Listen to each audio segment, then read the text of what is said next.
Good morning বন্ধুরা। আমার সমস্ত কাজই হয়ে গেছে। অনেক দিন ধরে ভাবছি তোমাদের একটা কথা শেয়ার করব। ঘুরপাক খাচ্ছে মনের মধ্যে বহুদিন ধরে তা কোনোদিন তোমাদেরকে আমি শেয়ার করিনি। আর শেয়ার না করলে তোমরা জানবে বা কী করে এই সমাজে কত রকমের মানুষ বাস করে। সব কিন্তু মুখোশধারী, সব তোমাদের সামনে ভালোবাসা, পেছনে তাদের মধ্যে কিন্তু অনেক বদমাশি আছে। জানি, জেনে শুনেও ন্যাকা সেজে থাকতে হয় সময় সময়। মানে একটা গালে চট দিলে আরেকটা গাল বাড়িয়ে দিতে হয়। কেন বলো তো? ভদ্রতার খাতিরে। আসলে কথায় আসা যাক। কথা হচ্ছে, আমার হাজব্যান্ড 2017 কি 18 সালে হঠাৎ অসুস্থ হয়ে পড়ে। সে তখন প্রথম জয়েন করেছে বাঁকুড়াতে। তো জয়েন করার পরে তার আগে সে ছিল ডানকুনি ট্রাফিকে। এবার ট্রাফিকে তো তোমরা বুঝতে পারছো, শীত গ্রীষ্ম 12 মাস ডিউটি, প্রচুর রোদের তাপ, ট্রাফিকে রোদে দাঁড়িয়ে তার ভীষণ রকম ভেতরে অসুস্থতা ছিল, কিন্তু প্রকাশ করেনি যে আমার শরীরটা খারাপ করছে। কিছু বুঝতেও মনে হয় পারিনি, তাহলে ঠিকই বলতো। যাই হোক, ট্রান্সফার হয়ে গেলো হঠাৎ বাঁকুড়াতে জয়েন করলো তোমার ডিসেম্বরের 17 কি 18 তারিখে। জয়েন করার পরেই বাড়ি, মানে 2 দিন না 3 দিন ডিউটি করে তারপর বাড়ি চলে এসেছে। এবার এসছে যখন, তোমাদেরকে কি বলবো, সে দিনের কথা আমি আজও ভুলতে পারি না। মানে সে তোমার মুখটা অনেক বড় হয়ে গেছে, চোখগুলো পুরো হলুদ, আর তোমার ইউরিন যেটা বলে সেটার কালারটা তোমার সর্ষের তেলের থেকেও গাঢ়, পুরো গাঢ়। আমার তো চিন্তা হচ্ছে, আমি বললাম তোমার কী হয়েছে, তুমি তো কালকে না পরশু জয়েন করলে, তুমি এখনই চলে এলে? বলছে আমার শরীরটা ভীষণ খারাপ। আর সত্যি কথা বলতে কি, ও কিন্তু কোনো দিন অ্যাবসেন্ট থাকে না ডিউটিতে। ও চাকরি করে পুলিশে। ওর কিন্তু অ্যাবসেন্ট রিপোর্টটা কিন্তু নেই এখন পর্যন্ত, যে ডিউটি না গিয়ে ঘরে শুয়ে থাকা, এই জিনিসটা কিন্তু কোনোদিনও করে না, আমি চোখে দেখিনি। এবার কে কী বলবে সেটা আমি জানি না। কেন বলো তো? অনেক লোক আছে নিন্দামন্দ করার জন্য প্রস্তুত থাকে, তাদের স্বভাব ওটা, যে ভালো কিছু দেখলে সেখানে কিছু কাদা ছিটিয়ে দেওয়া। যাই হোক, তো অসুস্থ হয়ে বাড়িতে এলো। আসার পরে তো তোমার পুরো ঘটনাটা তোমাদেরকে শেয়ার করছি। সেই রাতের বেলাতে আমি আমার বড় ভাইকে খুব মানি, তাকে আমি খবর দিলাম। সে এলো, আসার পরে বললো দেখা ডাক্তার দেখা, চোখ মুখ হলুদ হয়ে গেছে, মুখটা কেমন বড় হয়ে গেছে, বিভৎস দেখতে, চোখের কোনা কালি পড়ে গেছে। ডাক্তারের কাছে নিয়ে গেলাম। আমাদের মানকুণ্ডুতে ডাক্তার আছে, উনি হচ্ছে গিয়ে প্রথমে দেখালাম তোমার ডক্টর পিকে মণ্ডলে বোধ হয়, তোমার বাবুবাজার, জ্যোতির পরে বারাসাত বা বাবুবাজারে বসেন। ওনাকে দেখালাম। উনি বললো ইমিডিয়েট ভর্তি করে দিন হসপিটালে। তো ভাবলাম কি যে না, আরেকটা ডাক্তার দেখাই। তখন আমাদের মানকুণ্ডুতে সুব্রত ঘোষ, ওনাকে দেখানো হলো। আর সুব্রত ঘোষ হচ্ছে কি আমাদের হাউস ফিজিশিয়ানই বলতে পারো, আমরা সমস্ত কিছু তো ওনাকে যাই আর কি। খুব ভালো ডাক্তার। উনি একই কথা বললেন। তারপর আমাদের তো মেডিক্লেম আছে। আমার তো এবার মেডিক্লেম হলে তো হবে না, কিন্তু আমার বাড়ির কাছাকাছি লং ডিস্টেন্স তো অনেক ডাক্তার আছে, কিন্তু কাছাকাছি কোন ডাক্তার সেটা আমাকে আগে দেখতে হবে। তা দেখলাম যে শ্রীরামপুর প্যারামাউন্ট মানিকতলাতে, সেখানে ওকে ভর্তি করা হলো। আমি ওটা নিয়ে ব্যস্ত বন্ধুরা। সেই সালটা আমার খুব খারাপ গেছে। আমার ছেলের এইচএস পরীক্ষা হলো তোমার মার্চ মাসে।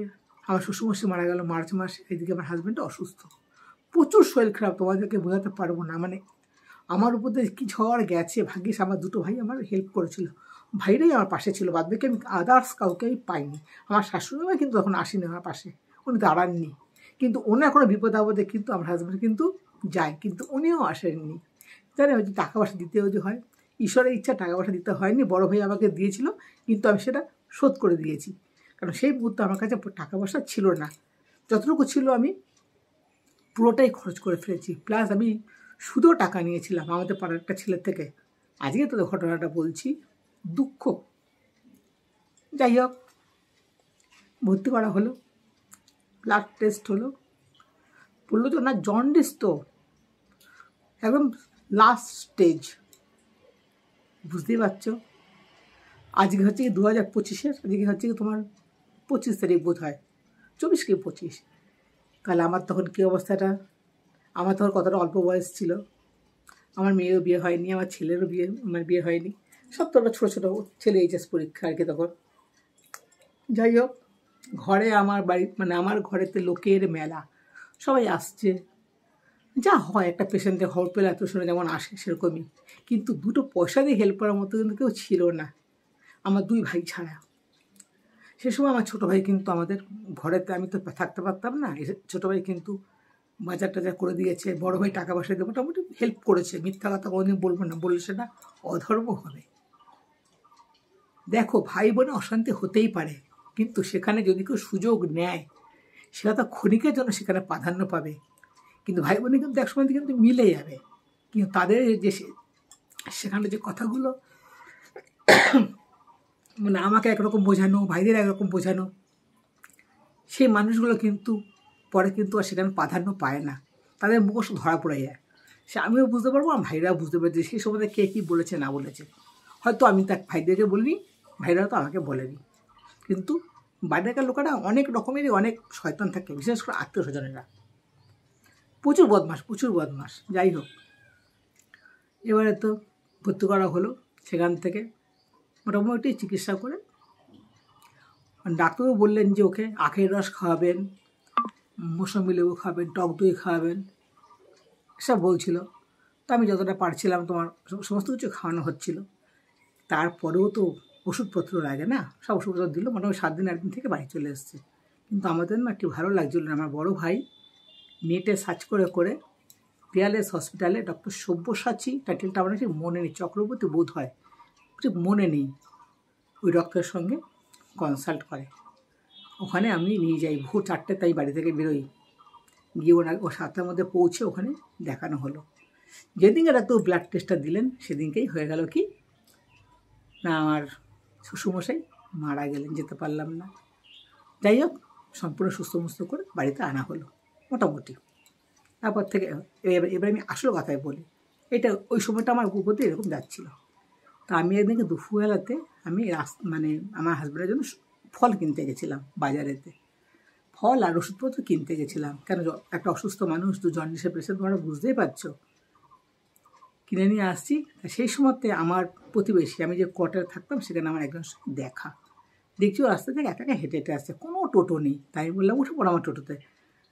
আমি ওকে দেখে দেখে চিনতে পেরেছি। এবার দেখো, আমরা তো প্রতিবেশী, আমরা তো এক জায়গায় একই থাকি। এবার ও রাস্তা দিয়ে আসছে, একটা গাড়ি পাচ্ছে না, আমি আসছি, আমি তোকে উঠতে বললাম, তা ও উঠলো। উঠে আমি যেখানে নামলাম কোয়ার্টারে, তা ও সেখানে নামলো। এবার ও ভাড়া দিতে যাচ্ছিলো, তাই বললাম কি যে না না থাক, তোমাকে দিতে হবে না, ছেড়ে দাও। দেখো, একসঙ্গে থাকি, 10 টাকা 5 টাকা ওটা কোনো ব্যাপারই না, মেন হচ্ছে কি আন্তরিকতা, তাই তো। 10 টাকা ভাড়া নিয়েছিল, তা আমি ওকে দিয়ে দিয়েছি। এবার সেই কথাটা ও একজনের কাছে গিয়ে বলেছে যে শুক্লাদির মনটা কত ভালো, একাতে এরকম এরকম অবস্থা, তার মধ্যে উনি আবার আমার ভাড়াটা দিল।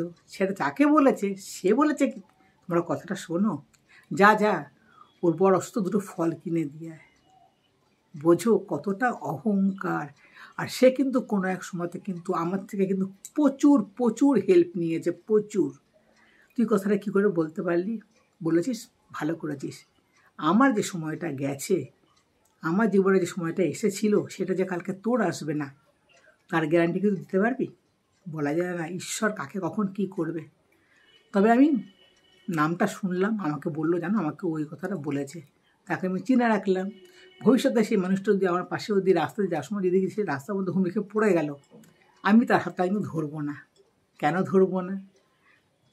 ওই যে কথাটা বলেছে, ওই কথাটা কিন্তু আমার অন্তরে এতটাই আঘাত লেগেছে।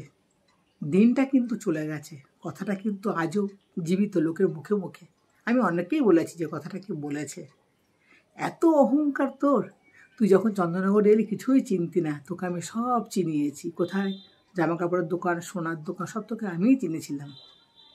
আর আজকে তোর যখন সবার সঙ্গে পরিচয় হয়ে গেল, সব মানে চন্দননগর এসে তোর যখন চোখটা ফুটে গেল, তখন তুই আর আমাদের চিনতে পারলি না।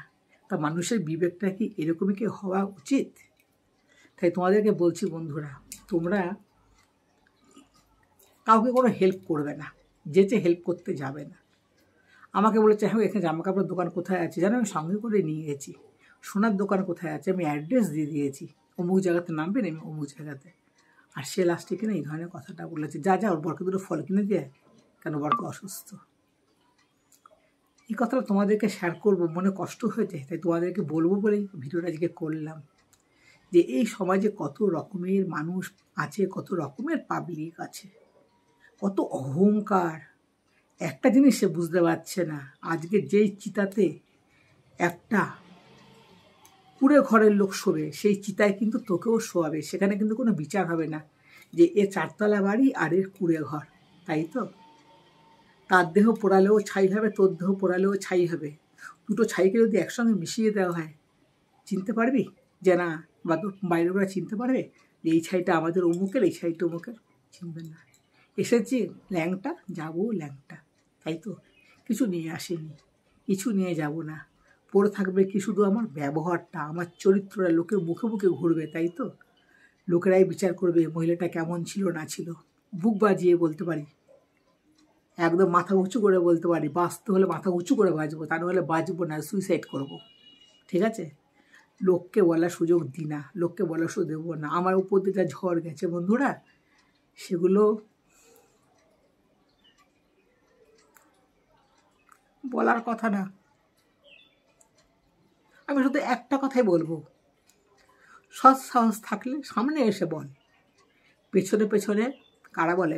যারা বেজন্মা, যাদের জন্মের ঠিক নেই, তাই না? যারা লাওয়ারিস বলে যাদের, তারাই পেছনে নিন্দার মতো করে। সামনাসামনি করো, ভদ্রলোকের ছেলেমেয়েরা বলে না। আর আমি কি তাকে রাস্তা থেকে তুলে নিয়ে এসেছিলাম টোটো করে? আমি কি ভুল করেছিলাম? এটা পুরো ফাঁকা রাস্তা, একটা টোটো ছিল না, বেচারা হেঁটে হেঁটে আসছিল। আমি কি বিরাট ভুল করেছি? চলো আমার সঙ্গে। তার জন্য ওই মহিলা অত বড় একটা কথা বলেছে। আমি ঈশ্বরের কাছে কামনা করি তোর ভালো হোক। তুই এটা বলেছিস, দু হাত ভরে আশীর্বাদ করি তোর ভালো হোক। তবে তোকে আমি চিনে গেছি যে তুই কেমন কেউটে সাপ, লোকের উপকারে নিস কিন্তু তাকে পরে চিনতে পারিস না। এটাই তো স্বভাব।